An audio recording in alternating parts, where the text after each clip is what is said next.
오늘 우리에게 주시는 하나님 말씀 다 함께 봅니다. 오늘 우리에게 주시는 하나님 말씀은 창세기 8장 1절부터 5절입니다. 그러면 다 함께 읽습니다.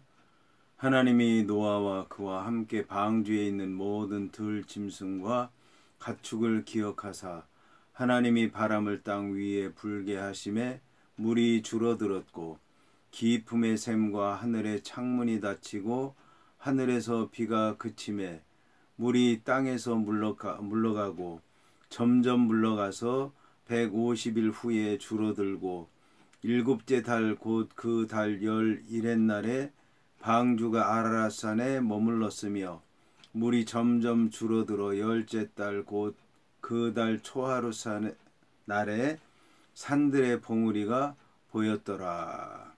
아멘. 오늘 말씀의 제목은 하나님이 기억하셨다입니다. 그러면 본문의 말씀을 통해 함께 은혜 나눕니다. 오늘 말씀은 하나님이 노아와 그와 함께 방주에 있는 모든 들짐승과 가축을 기억하셨다는 말씀으로 시작을 합니다. 오늘 말씀 가운데서 인상적인 말씀 있는데 기억하셨다는 그런 말씀입니다. 기억하셨다는 말씀은 어떤 걸 까맣게 잊어버리고 있다가 갑자기 기억했다는 그런 말씀이 아니고 어떤 것에 대해서 계속해서 생각하고 계셨다는 말씀이고 새기고 계셨다는 말씀인 것입니다. 이 말씀은 하나님께서 과거에 하신 어떤 일에 대해서 계속 생각하시고 기억하시며 새로운 일을 준비하고 계셨다는 그런 말씀입니다. 그런데 더 놀라운 말씀은 하나님이 노아와 그와 함께 방주에 있는 모든 들짐승과 가축을 기억하셨다는 말씀입니다. 여기서 하나님께서 가축만 기억하신 것이 아니라 들짐승도 기억했다는 말씀입니다. 가축이라고 그러면 이 노아와 그의 식구들과 함께 지내면서 또 하나님 앞에 제사를 드리기도 하고 먹기도 하고 또 기르기도 하는 그런 짐승들인데 들짐승 같은 경우에는 이 노아와 떨어져 살게 되고 들에서 사는 짐승이고 또 사나운 짐승일 수도 있는데 여호와 하나님께서 들짐승까지도 기억하셨다는 그런 말씀입니다. 놀라운 말씀이 아닐 수가 없습니다. 여호와 하나님께서 지으신 모든 것들에 대해서 기억하고 계신데 사람들이 긍정적으로 생각하든 부정적으로 생각하든 하나님께서는 뜻이 있어서 창조하신 것이기 때문에 기억하고 계시고 구원하신다는 말씀입니다. 따라서 우리도 이제는 우리 자신과 우리와 가까이 하는 사람, 우리와 친한 사람들만이 기억하는 것이 아니라 우리와 좀 관계가 멀고 때로 우리와 멀리 떨어져 있고 또 우리와 사이가 좋지 않은 경우라 할지라도 그도 역시 하나님께서 창조하신 것이 아닌가, 하나님의 뜻이 있는 것 아닌가, 하나님께서 어떻게 역사하시는가 관심을 가지고 기도하면서 계속 지켜볼 필요가 있다는 그런 생각을 하게 됩니다. 여기서 이제 여호와 하나님께서 기억하시고 계셨다고 하는 말씀은 무언가 새로운 것을 준비하시기 위한 것이라고 말씀을 드렸는데 그 다음에 나오는 말씀을 보면 하나님이 바람을 땅 위에 불게 하셨다고 말씀을 하고 있습니다. 그 다음에 보면 물이 줄어들었다는 말씀이 있는데 물이 줄게 된 그 이유가 하나님이 바람을 땅 위에 불게 하셨기 때문이다 라고 말씀한 것입니다. 하나님의 바람은 또 하나님의 영으로 번역되기도 하는데 하나님의 영, 하나님의 바람이 역사를 하게 되면 이런 새로운 일들이 일어나게 된다고 하는 것을 알 수 있습니다. 창세기 1장 2절을 보면 땅이 혼돈하고 공허하며 흑암이 깊음 위에 있고 하나님의 영, 하나님의 바람은 수면에 운행하시니라 하는 말씀이 있는데 그 다음에 보면 이제 창조의 역사가 일어나는 것을 볼 수가 있습니다.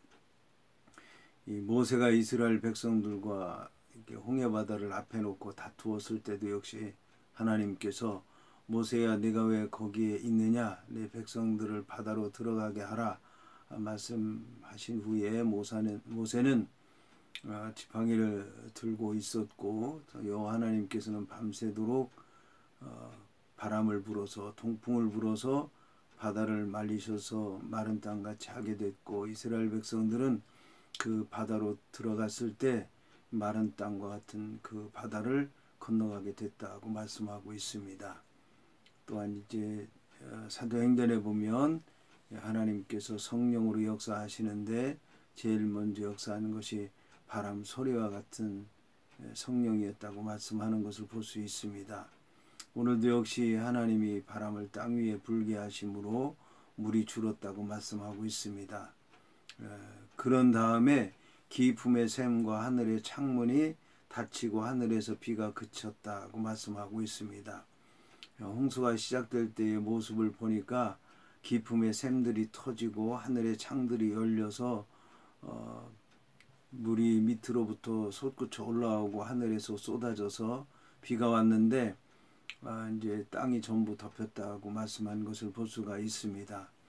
마치 창세기 2장에 땅이 혼돈하고 공허하며 흑암이 깊음 위에 있었다는 말씀처럼 이제 물들이 가득 차서 땅에 있는 아무것들이 보이지 않는 이제 그런 상태에 있게 되었는데, 하나님의 바람이 불게 되니까 물이 줄어들게 됐고, 물이 땅에서 이제 줄어든 상태에서 그 다음 말씀 보니까 땅에서 물러가고 또 물러가고 해서 150일 후에 줄어들게 됐고, 또 일곱째 달 곧 그 달 11의 날에 방주가 아라랏산에 머물렀다고 말씀하고 있습니다.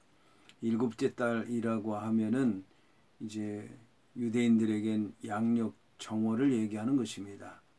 음력 정월은 6월절이 음력 정월이고 고유의 명절이죠. 양력 정월은 7월이 양력 정월입니다. 음력 정월은 무교절로 시작을 해서 6월절 그리고 초실절로 이제 시작을 하는데, 이때 이제 7월 음력은 속죄일, 대속죄일로부터 시작을 해서 양력이 시작되는 것을 볼 수가 있습니다. 그런데 바로 이 일곱째 달에 방주가 아라랏산에 머물렀다고 말씀하고 있습니다. 일곱째 달이라고 하면 이제 하나님의 완전 숫자를 얘기할 수 있는 것이고, 물이 점점 들어 열째 달 곧 그 달 초하루 날에 산들의 봉우리가 보였더라. 여기서 이제 열째 달이라고 하면 12달이 완전한 달이긴 하지만 10달 그러면 세상적으로 꽉 찬 달, 12달은 완전한 달, 모든 게 이제 끝이 났다는 얘기고, 10달 그러면 숫자적으로 꽉 찬 달. 그래서 하나님께서 이렇게 역사하시는 것을 보면은 때를 정해놓고 거기에 합당하게 하나님께서 역사하셔서 심판도 하시고 또 심판 후에 새로운 역사를 하시는 것을 볼 수가 있습니다. 이 말씀을 통해서 하나님께서 정하신 때가 얼마나 중요한가라고 하는 것을 다시 한번 우리가 깨달아야 되겠습니다.